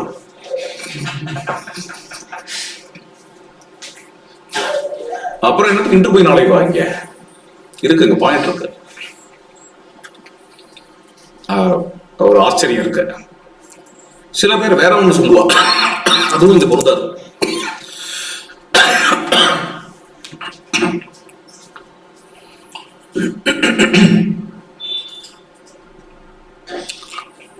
தேர் இல்லாம இருக்கான், ஆயுதம் இல்லாம இருக்கான், அதனால திருப்பி அனுப்புறார் ராமர். இல்ல, தேர் ஆயுதம் எதுவுமே இல்லாதவனா மொத்தன் யுத்தத்துக்குன்னு வரான்னு வச்சுக்கோங்க. நம்ம கிட்ட தேர் ஆயுதம் இருந்ததுன்னு வச்சுக்கோங்க, அப்போதான் அவனை அடிக்கலாமா வேணாமான்னு யோசிப்பான். வந்தவன் தேரோட வந்தான், ஆயுதத்தோட வந்தான், அப்படிதான் வந்தான். இவரோட பிரபாவத்தினால அவனை தேர் இல்லாம ஆயுதம் இல்லாம ஆக்கிட்டார். அதுக்கப்புறம் அவனை அடிக்கிறதுக்கு எல்லா விதமான உரிமையும் இவருக்கு உண்டு. இவருக்கு சாமர்த்தியமும் உண்டு, உரிமையும் உண்டு. ஒன்றும் தப்பு இல்லை, அடிச்சு இப்போ சமாப்தி பண்ணா தப்பு இல்லை. அப்புறம் என்னத்துக்கு இன்று போய் நாளை வா அப்படிங்கும் பொழுது இப்படி ஒரு நாளைக்கு யோசனை பண்ணிட்டு இருந்தேன். ஒரு பாவம் தோணித்து எனக்கு. சீதா தேவி அப்படிங்கிறவள நான் தலைக்கு மேல வச்சுட்டு இருக்கேன். எப்பேற்பட்ட போய் என் சீதை எனக்கு. அந்த சீதையை கொண்டு வந்து அசோகவனத்துல வச்சு இந்த பய அங்கேந்து வந்து அந்த சீதை இடத்துல உனக்கு இன்னும் 2 மாச காலம் உயிர் பிச்சை தரேன் அப்படின்னா, இந்த வார்த்தையை கேட்டுட்டு சீதை எப்படி துடிச்சிருப்பா? எந்த அளவுக்கு துடிச்சுட்டா, எந்த அளவுக்கு ஹர்ட் ஆயிட்டான்னா, இவன் கொடுத்த உயிர் பிச்சையில நான் வாழலாமா? எனக்கு உயிராளன் ராமர் இருக்கும் பொழுது இவன் கொடுத்த உயிர் பிச்சையில ஒரு க்ஷணமாவது வாழலாமான்னு தற்கொலை பண்ணிக்க போயிட்டாவோ சீதை. நல்ல வேளையா ஹனுமார் வந்து காப்பாத்தினார். இதெல்லாம் கேட்டிருக்கார் ஹனுமார் மூலமா ராமர். அதுக்காக கருவிண்டு நீ யாரா அவளுக்கு உயிர் பிச்சை கொடுக்கறது அப்படிங்கிற ஒரு வேகத்துல அவனை ஒண்ணுமே இல்லாத ஓட்டாண்டி ஆக்கி, ஒரு லோஃபர் ஆக்கி, அவனை கடைசியா அவனை நெடுத்தெருவுல நிறுத்தி வச்சு அடிச்சு கொண்டிருக்கலாம். அவனை பார்த்து உயிர் பிச்சை கொடுத்தேன், கடம்பு. இன்று போய் நாளை வா. தன்மான உடையவன் அவன். இப்படி சொன்ன உடனே தலை குனிஞ்சான். மனசுல தோணித்து, இப்படி இவர் வாயால கேட்கறதுக்கு இவர் இன்று போய் நாளை வான்னு சொல்லி நம்மளை அனுப்புறதுக்கு நம்மளை இன்னைக்கே அடிச்சு கொண்டிருக்கலாம். எல்லாம் எடுத்து போச்சு. எல்லாம் எடுத்து எதெல்லாம் எடுத்து வாரணம் பொருத மார்பும் வரையணை எடுத்த தோடும் நாரத முனிவர்க்கேற்ப நயம்பட உரைத்த நாவும் வீரமே களத்தே போட்டு வெறுங்கையே மீண்டு போனான்.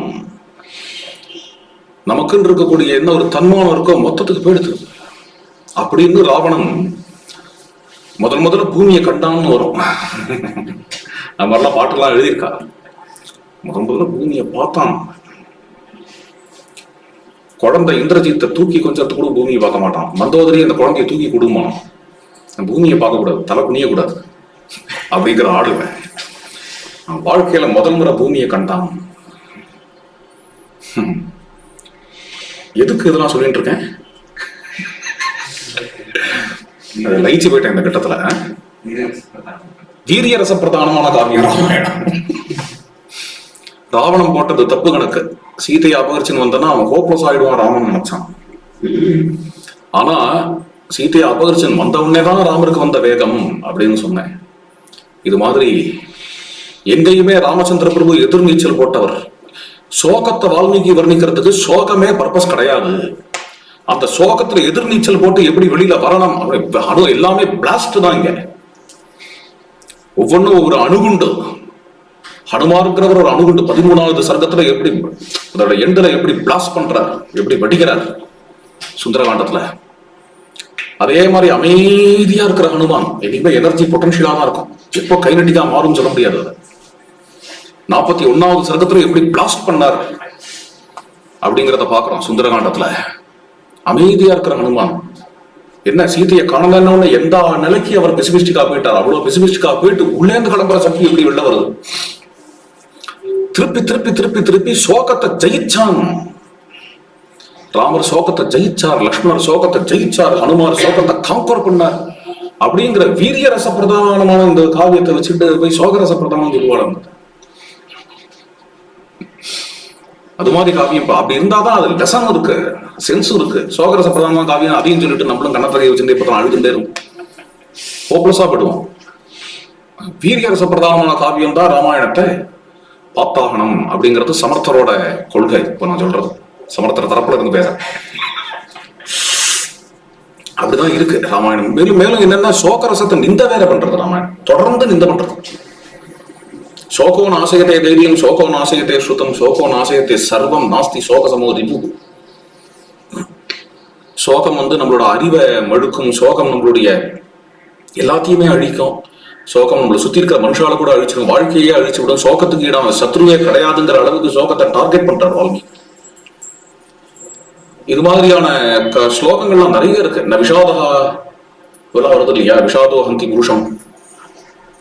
சோகத்துக்கு இடம் கொடுக்காதே, இடம் கொடுக்காதே, இடம் கொடுக்காதேன்னு தான் ராமாயணம் முழுக்க இருக்கு. அப்படிங்கிறத பார்க்கும் பொழுது கடைசியா என்னென்ன ஜம்மு வீர ராகவனா விஜய ராகவனா பட்டாபிஷேகம் பண்ணி சிம்மாசனத்துல எழுந்தருளினார் சீதா தேவியோட கூட. வீரராகவன் விஜயராகவன் தானே அவருக்கு பேரு, சோகராகவன் பேரு உண்டான. இவர் வீரிய ரசப்பிரதானமான நாயகன், வீரிய ரசப்பிரதானமான காவியம் அப்படிங்கிறது தான் இங்க காட்டப்படுகிறது.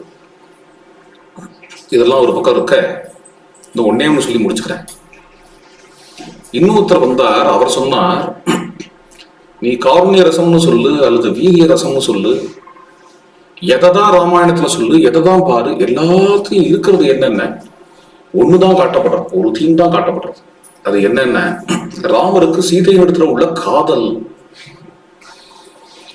மரமரமா கட்டின அழுதார் கதறினார்ங்கிற கதையை சொன்னாலும் எதுக்கு கட்டின அழுதார்னு பார்த்தேன்னா ராமருக்கு சீதையின் இடத்துல உள்ள காதலால இல்லையா. அடிச்சு நொறுக்கினார் ராவணனை அப்படின்னு சொல்றா. அப்படின்னு எதுக்கு அடிச்சு ராவணனை போய் எதுக்கு அடிச்சு நொறுக்குவார் அவர்?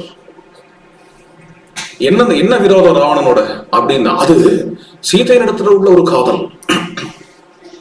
சீதையின் இடத்துல உள்ள ஒரு காதலால அடிச்சு நொறுக்கினார். சேதுபந்தனங்கிற இப்பேற்பட்ட அற்புத ரசம். அந்த அப்பயே சொன்னேனே, இப்படி ஒரு சேதுவை போட்டார். அப்படி ஏன்னா அவரோட ஒய்ஃப் அக்கறையில இருக்கா போய் பார்க்கணுங்கிறதுக்காக. அற்புத ரசமா சீதைக்காக, ராவண வதமா சீதைக்காக, எல்லாமே சீதைக்காக தானே. மரத்துக்கு மரம் கட்டின் கதறினார் சீதைக்காக, சீதைக்காக சீதைக்காக சீதைக்காக. சீதையும் எப்படி இருக்கான்னு ராமருக்காக அப்படின்னு இருக்கிறதுனால ராமாயணம்ங்கிறது சிங்கார ரச பிரதானமான காவியம். சிங்காரம் தான் வீரியமா உருவெடுக்கிறது, சிங்காரம் தான் காருண்யமா உருவெடுக்கிறது. சிங்காரம்னா காதல்.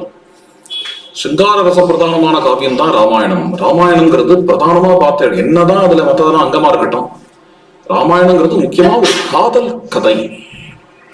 இது ஒரு காதல் காவியம்.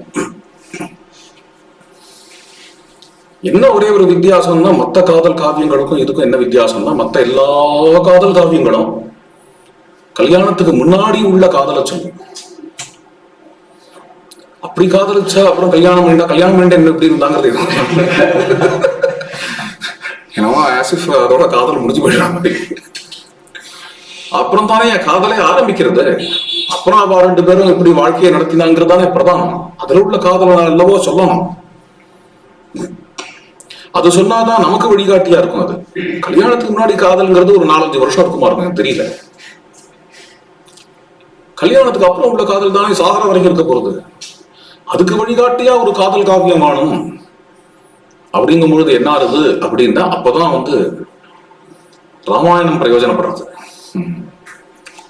ராமாயணத்துல உள்ள காதல், சீதையை நோக்கி ராமருக்கு உள்ள காதல், சீதைக்கு ராமர் நோக்கி உள்ள காதல் அப்படிங்கிறது தான் பிரதானம் ராமாயணத்துலங்கிறதுனால ராமாயணம் சிங்கார ரசப்பிரதானமான காவியம் தான் என்கிறது ராமாயண பூஷணம்ங்கிற ராமாயண வியாக்கியானம் எழுதின கோவிந்தராஜ சுவாமியினுடைய ஒரு அபிப்பிராயம். அதுவும் சத்தியம்தான். ஈடு இணையற்ற நாயகன் ராமர், ஈடு இணையற்ற நாயகி சீதை, அவளுடைய ஈடு இணையற்ற காதல் காவியம் தான் ராமாயணம். இன்னொரு பார்வையும் இருக்கு. இந்த பார்வையில் இது வரைக்கும் யாரும் சொல்லியிருக்கலாம் தெரியல, சொல்லியிருக்கலாம். எனக்கு தோன்றது இது எல்லாமே பகவத் சம்பந்தப்பட்டதாக ஆயிட்டதுனால, இங்க சிங்காரம்னு சொல்லுங்கோ, காருண்யம்னு சொல்லுங்கோ, வீரியம்னு சொல்லுங்கோ, எல்லாம் எதை பத்தியதுன்னு ராமரை பத்தியது என்கிறதுனால இது சாந்தரச பிரதானமான காவியம். அது எப்படி சொல்லுங்கள் அப்படின்னா, எதுவுமே ராமர் கலந்துட்டா சாந்தரசம் ஆயிடும். அவர் ஆத்மா ராமர். அவரை போய் ஆசிரியிச்சாலே அவர் அங்கதான் கொண்டு போவார். எங்க அவர்கிட்ட தான்.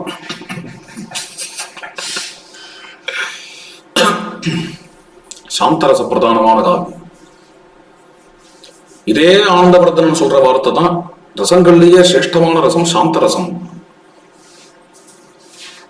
அபினவகுப்தர் சாந்த ரசத்தை தெரிவிச்சார். பெரிய கான்ட்ரிபியூஷன். சாந்த ரசத்துக்கு ஒயிட் கலர்னு ஒவ்வொரு ரசத்துக்கும் ஒரு கலர், வெவ்வேறு விதமான கலர்லாம் இருக்கலாம். ரௌத்ரம்னு சேப்பு அப்படி. சாந்த ரசம்ங்கிறது அடே வெள்ளை மனசும் பாட. அது எப்படி இருக்கு அப்படின்னா, ஆசோலேஷன் இல்லாதது. ஒரு ஃபேக்ட் சொல்றார் அவர் ஆனந்தவர்தனம், அபினவகுப்தரும் சொல்றார். இந்த எந்த ரசத்தை எடுத்துக்கோங்க, சிங்காரம் காருண்யம் எந்த ரசத்தை எடுத்துட்டாலும் அந்த ரசத்துல ரசம்னு ஒரு அம்சம் இருக்கு. அந்த அம்சம் எங்கேருந்து வருதுன்னா சாந்தத்திலேருந்து வருது. மற்ற எல்லா கலர்லயும் ஒயிட் உண்டு. ஒயிட் இருந்தாதான் எல்லா கலரும் இல்லையா? அதனாலதான் சாந்த ரசத்துக்கு ஒயிட்டை கொடுத்தோம், வெள்ளையை கொடுத்தோம். எல்லா ரசங்கள்லயும் உள்ள ஊடுருவி ரசங்கிற பேர்ல எது இருக்குன்னு சாந்த ரசம் தான் இருக்கு. அந்த சாந்த ரசத்தை எடுத்துட்டா எல்லா ரசங்களையும் ரசம்னு சொல்ல முடியாது. அதனால சாந்த ரசம் தான் தீ ரசம். இப்ப விஷயத்துக்கு வரேன். எந்த ஒரு ரசமுமே பகவத் விஷயமாக எடுத்துன்னா சாந்த ரசமா மாறிடும் அப்படின்னு இது பக்தி இலக்கியங்கள்ல பார்க்கலாம். பகவத் விஷயமா மாறினாத்தாங்கிறது இல்லை. ஒரு பெரிய தியாகசீலன், ஒரு பெரிய மகாபுருஷன் விஷயமா அந்த ரசம் இருந்தாலே சாந்த ரசமாயிடும். ஒரு பெரிய மகாபுருஷனுடைய வீரியத்தை அனுபவிக்கணும்னு வச்சுக்கோங்க. லோகத்துக்கே உபகாரம் பண்றதுக்காக ஒருத்தனுடைய வீரியம் இருக்கு, அதை அனுபவிக்கிறோம் அப்படின்னா யாரோ ஒரு ராஜா கான்கொஸ்ட் பண்ணணும்னு போறான், யாரோ ஒரு ஜெங்கிஷ்கான் வந்தான், அடிச்சான் பிடிச்சான், டைமர்னு ஒருத்தன் தான் அடிச்சான் பிடிச்சான், ரௌத்ர ரசம். அதை கேட்கறதுக்காக நம்ம எல்லாம் உட்காந்து கேட்டுருப்போமா? ஹிஸ்டரி புக்கில் வேணா படிப்போம், நெட்ரு தான் பண்ணுவோம். டைமர் இத்தனை வருஷத்துல பிறந்தாரு, என்ன அருமையா இருக்கு பாருங்க நம்ம ஹிஸ்டரி புக்கெல்லாம். டைமர் எத்தனை பேரை கொலை பண்ணார்? உலகத்திலேயே ரொம்ப அதிகமான கொலை பண்ண ஒரு டைமர் தான். குழந்தைகள்லாம் செவுத்துல மோதி எத்தனை குழந்தைய கொலை பண்ணார்? செவுத்துல மோதி மோதி அப்படின்னு கொஸ்டின்ஸ் ஆன்சர்ஸ். இப்படிலாம் டெக்ஸ்ட் புக்கு. இதெல்லாம் தான் கஜினி முகமது வந்து எத்தனாவது வருஷத்துல இந்தியாவுக்கு வந்தார், எங்கெங்கெல்லாம் கொள்ளடிச்சார், அப்புறம் ஒரு ஜஸ்டிபிகேஷன். கொள்ளடிச்சதெல்லாம் அவரோட நேஷனோட எக்கானமியை வளர்க்கறதுக்காக தானே தவிர இருக்கு, நிஜமாவே இருக்கு. ஹிஸ்டரி டெக்ஸ்ட் புக்லாம் அந்த மாதிரிலாம் இருக்கு. மாறுமோ என்னவோ தெரியல, இருக்கு. ஆனா இருக்குங்கிறது உண்மை. ஒரு 4 வருஷம் முன்னாடி பார்த்தேன், அப்போ இருந்து இப்ப மாறி இருக்கா எனக்கு தெரியல எனக்கு. இது எல்லாத்தையும் நம்ம தெரிஞ்சோம்னா, இந்தியாவுக்கு எவங்கெல்லாம் துரோகம் பண்ணாலும் அவன் பிறந்ததுல இருந்து சாகர வரைக்கும் எந்த ஊர்ல இருந்தான், எப்படி கல்யாணம் பண்ணிட்டான், எங்க இப்படி இருந்தான், எல்லாத்தையும் படிச்சான் அப்படின்னு ஒரு ஹிஸ்டரி டெக்ஸ்ட் புக் வச்சுட்டு இருக்கோம் இல்லையா? அவ்வளோ படிச்சுட்டோம், அந்த ஹிஸ்டரி டெக்ஸ்ட் புக்கு எனக்கு தெரியாது அப்படிம்பாங்க. It's really fantastic. ஆமா, இந்தியாவோட தன்மை. நீங்க நான் சொல்றேன் கேளுங்க, நீங்க வேணா ஸ்டாட்டிஸ்டிக்கலா அனலைஸ் பண்ணி பாருங்க. நான் அனலைஸ் பண்ணல, ஹைபாதசிஸ் தான் அது. நான் சொல்றது உண்மையா இருக்க வாய்ப்பு இருக்கு. இருக்கிற புஸ்தகத்திலேயே உனக்கு இருக்கிற சப்ஜெக்ட்லயே மோஸ்ட் போரிங் சப்ஜெக்ட் என்னன்னு பசங்களெல்லாம் அப்படி கேட்டுப்பா, கொஸ்டின் வச்சு. Majority Indians history and geography அந்த லட்சணத்துக்கு இருக்கு. ஹிஸ்டரி சப்ஜெக்ட்ல தப்பு இல்ல, ஹிஸ்டரிங்கிற சப்ஜெக்ட்ல தப்பு இல்லை. கண்டென்ட் அது நம்ம டிசைன் பண்ணிருக்கிற விதம் அப்படி இருக்கு. ஏன்னா அது என்ன கன்வே பண்றது உனக்கு அப்படின்னா, ஒவ்வொரு பசங்களுக்கும் டேய் நீ அடிமடா, உன் நாடு அடிமடா, உங்க தாத்தா அடிமடா, அறிவு கட்டவன்டா உங்க தாத்தா, அவன் ஒரு காட்டு மிராண்டிட்டாங்க, அவன் ஒன்னும் உபயோகத்தவன், அவன் கொள்ளு தாத்தா அப்படிங்கிறத சொல்லி தரத்துக்காக ஒரு டீம் அதை ஒர்க் பண்ணி ஹிஸ்டரி புக்னு டிசைன் பண்ணி ஒவ்வொரு பசங்களுக்கும். அமெரிக்கர்கள்லாம் ரொம்ப பெரிய தேசபக்தர்களா இருப்பாங்க, உங்களுக்கு தெரியுமான்னு தெரியல. பயங்கர தேசபக்தர்களா இருப்பான் அமெரிக்கன். குழந்தைல இருந்து ஆரம்பிச்சு அங்க போய் செட்டில் ஆன என்ஆர்ஐ குழந்தைல இருந்து ஆரம்பிச்சு. அதை பார்த்து பிரமிச்சேன். அப்போ அங்க ஒருத்தர்கிட்ட கேட்டேன், சானோசில, இப்படி இவ்வளவு பேட்ரியாட்டிசம் இங்க வந்தது அப்படின்னு கேட்டேன். கேட்ட உடனே அவரும் அப்பதான் ஃபர்ஸ்ட் கொஸ்டின் அவரே திங்க் பண்றாரு. யோசிச்சு டவால்னு ஒரு பதில் சொன்னார். ஆடி போயிட்டேன். என்னென்ன ஹிஸ்டரி டெக்ஸ்ட் புக், பசங்கள்லாம் படிக்கிற ஹிஸ்டரி டெக்ஸ்ட் புக் அது மாதிரி இருக்குங்க. ஒண்ணு இல்லாத ஒரு ஓட்ட நாட்டை வச்சுன்னு என்ன கலக்கலாம். நம்மளாம் இந்த நாட்டை வச்சுன்னு என்ன எப்படி கலக்கி இருக்கணும். வாஸ்தவத்துல ராமாயணமும் பாரதமும் இருக்கிற நாடு இது, லேண்ட் ஆஃப் ஹீரோஸ் இல்லையா? என்ன கலக்கி இருக்கணும். மூஞ்சி மாதிரி ஒரு ஹிஸ்டரி டெக்ஸ்ட் புக். பெரிய பெரிய ஆள்லாம் பார்த்துட்டேன், பெரிய ஐஐடிஸ், என்ன பெரிய சிஏ ரேங்க் ஹோல்டர்ஸ் எல்லாம் பார்த்துட்டேன். எல்லாருமே சும்மா கேட்டு பார்ப்பேன், நீ ஹிஸ்டரியில படிச்சலாம் ஞாபகம் இருக்கான்னு கேட்டேன். ஒண்ணுமே ஞாபகம் இருக்கேன், நல்ல வேலையா மறந்துட்டேன். எனக்கு ஞாபகம் வச்சுக்கிற மாதிரி என்ன இருக்கு, அவுரங்கசீப் பதவி இருக்கும்போது என்ன வருஷம் இருக்கு ஹிஸ்டரியில, இதுதான் இருக்கு ஹிஸ்டரியில, வேற என்ன இருக்கு இதுல அப்படிங்கிற மாதிரி இருக்குண்ணா. நிஜமாவே ஒரு பெரிய சிஏ ரேங்க் ஹோல்டர். ஏதோ ஒரு சம் ஆர்டிகல் ஒன்று படிச்சுட்டு இருந்தேன். படிச்சுட்டு இருக்கும்போது அவ வந்து, என்ன ஆர்டிகல் இது வந்து ஆரியன் இன்வேஷனே தப்பு அப்படின்னு சொல்ற ஆர்டிகல். அப்படியா? ஆரியன் இன்வேஷன் என்ன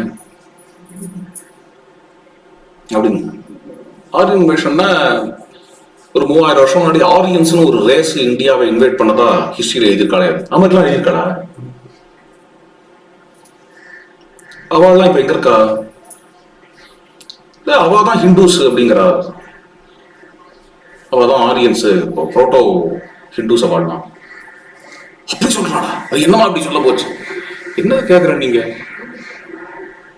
10th ஹிஸ்டரியில படிக்க அதெல்லாம் சிஏ ரேங்க் ஹோல்டர் அதெல்லாம் படிச்சிருப்பேன், மறந்து போயிடுது.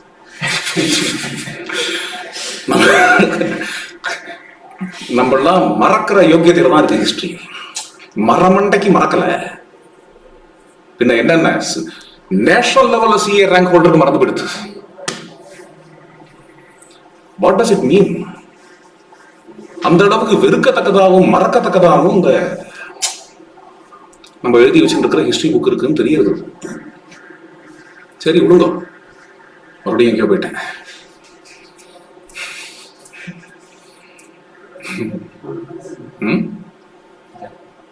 இதுதான் வீரியரசமா, சிங்காரரசம், சாந்தரசம். கரெக்ட். சாந்தரசங்கும் பொழுது இது மாதிரியான அசத்துகள் எங்க பிறந்தா அப்படிங்கறதெல்லாம் விட்டுட்டு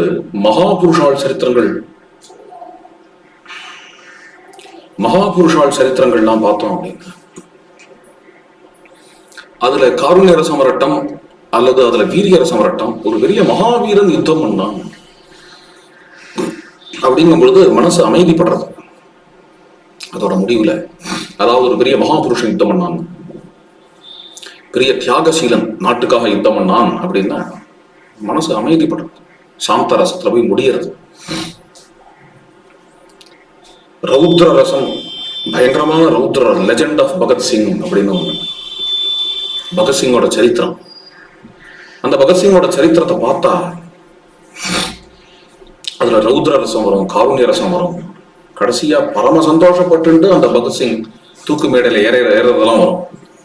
வரும்பொழுது குமுறும், கண்ணால கண்ணீர் வரும். கடைசியா என்னென்ன அதெல்லாம் முடிஞ்சு அப்படியே சாந்த ரசத்துல ஓஞ்சிடும். ஏன்னா இந்த தூக்கு மேடையில ஏறுறவன் ஒரு கிரிமினல் இல்லை. ஒரு கிரிமினல் ஏறினான்னா சாந்தரசம் வராது. அது யாரு? ஒரு தேசத்தியாகி, ஒரு தேசத்தியாகி. அப்பதான் அது என்ன ஆயிடுறது அப்படின்ற சாந்தரசம் ஆயிடுறது. கிருஷ்ண பரமாத்மா அந்தர்தான உடனே ஒரு அத்தியாயம் முழுக்க அர்ஜுனன் கதறான். கிருஷ்ணனுடைய குணாதிசயங்கள்லாம் சொல்லி சொல்லி அந்த கிருஷ்ணனை இழந்தேனேன்னு கதறும் பொழுது அந்த அத்தியாயம் எப்படி முடியறது அப்படின்னா கதறி கதறி கதறி கதறி ஓஞ்சாம் சாந்தாசீது விமலாமதி. அவனுடைய உள்ளம் அப்படியே விஸ்தாரப்பட்டு போய் அப்படியே பரமசாந்த நிலையை அடைஞ்சு கொடுத்தோம். ஏன் அப்படின்னா அப்பேற்பட்டவரை நினைச்சு கதறான். காருண்ய ரசம் சாந்த ரசத்துல ஓயும், வீரிய ரசம் ரௌத்ர ரசம் கூட சாந்த ரசத்துல ஓயும். எல்லா ரசத்தையும் கூட உள்ளுக்குள்ள கிளர்ச்சிய கலப்பற ரசம் சிங்கார ரசம், வேணி சிறுக்க வைக்கிற ரசம். சிங்கம் ருச்சதீதி சிங்காரம், அதாவது உணர்ச்சிகளை பீக்குக்கு எடுத்துட்டு போகும் காமங்கிறது. சிங்கார ரசம் அப்படிப்பட்ட ஒரு ரசம். ஆனா அந்த ரசமே மகாபுருஷ சம்பந்தத்தினால சாந்தி ஆயிடும், சாந்த ரசத்துல போய் ஓஞ்சிடும். அத ராமரே சொல்றாரு ஒரு இடத்துல, வைதேகி ரமசே கச்சித் சித்ரகூட்டே மயா சஹே பஷ்யந்தி விவிதான் பாவான் மனோவாக்காய சம்யதான். வைதேகி, இந்த சித்திரகூட சௌந்தரியத்தை பார்த்தியாமா? மனசு வாக்கு சரீரம் எல்லாத்தையும் ஓய வைக்கக்கூடிய பாவங்களை இந்த சித்திரக்கூட்டத்தில் அனுபவிக்கிறாயா? ஓய வைக்கிறது எப்படி சொல்லலாம்? இது சீதாராம விகாரம் அல்லவோ, இது காமம் அல்லவோ, இது காதல் அல்லவோ? காதல் எப்படி ஓய வைக்கும்? காதல் கிளர்ச்சி என்ன கலப்பும் அப்படின்னு கேட்டா யாரோட காதல்? ராமருடைய காதல் சீதைக்கு, சீதையினுடைய காதல் ராமருக்கு. அது என்ன பண்ணும் அப்படின்னா மகாபுருஷாள் இல்லையா? மகாபுருஷாள் காதல்லையே பல ரகம் உண்டு. ரொம்ப அல்பமான காதல்னு ஒண்ணு உண்டு, ரொம்ப கேவலமான காதல்னு ஒண்ணு உண்டு. அது மாதிரி இல்லாம இது மகாபுருஷர்களுடைய காதலாக இருக்கிறதுனால இது ஆன்மீகம். இதுல அதே காதல்ங்கிற பாவத்தினால உள்ளம் ஓஞ்சு விடுறது, உள்ளம் ஓஞ்சு பிரசாந்தமாயிடுது. சித்தத்துல கிளர்ச்சி ஏற்படாம அது பிரசாந்தமாயிடுறது. 2 காரணத்தினால. ஒரு காரணம் என்னென்ன, அந்த மகாபுருஷனோட காதல் அப்படிங்கிறதுனால. இன்னொன்னு என்னன்னா இந்த காதல்ல கொடுக்கறது ஜாஸ்தி இருக்கிறதுனால. எனக்கு எனக்கு எனக்குங்கிற பாவம் இருக்கும்பொழுது கிளர்ச்சி ஜாஸ்தி இருக்கும்.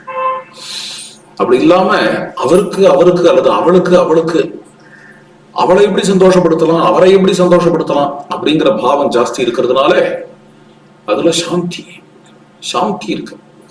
அததான் இது சொல்றது மனோவாக்காய சையதான் அல்லது மனோவாக்காய சம்மிதான் அப்படிங்கிறது.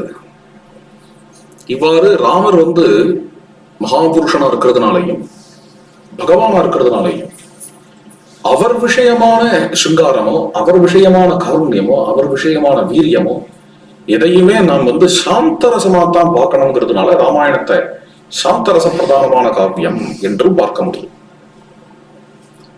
இதுவே ஒரு விசித்திரம் தான். ஒரு காவியம்னு எடுத்துட்டா அது பளிச்சுன்னு தெரியும் இது என்ன ரச பிரதானமான காவியம்ங்கிறது அது நிர்ணயிச்சிடுவார். ராமாயணத்தை பொறுத்த வரைக்கும் இது ஒரு அன்எண்டிங் டிபேட். என்னென்ன இத காருண்ய ரச பிரதானமான காவியமும் பார்க்க முடியும், இத வீரிய ரச பிரதானமான காவியமும் பார்க்க முடியும், இத சிங்கார ரச பிரதானமான காவியம்னு பார்க்க முடியும், இத ஒரு சாந்த ரச பிரதானமான காவியம்னு பார்க்க முடியும்னு இருக்கும்படியா அவாவா பார்க்கிற பார்வையில ஒவ்வொரு முறை பாராயணம் பண்ணும்போது ஒவ்வொரு ரச பிரதானமா மனசுல அனுபவிச்சுட்டு பாராயணம் பண்ண முடியும். அப்படியே இருக்கு ராமாயணம்.